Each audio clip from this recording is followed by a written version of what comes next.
ஆத்தாடி ஒன்னத்தானே உயிர் நாடி தேடுது.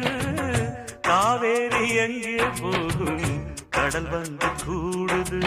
அந்தி பொழுதில் தென்னங்கிளையில் தென்றல் கூத்தாட மையை எழுதி மஞ்சள் குருவி கையை கோத்தாட அடங்காத ஆசை கொண்டு நானும் போராட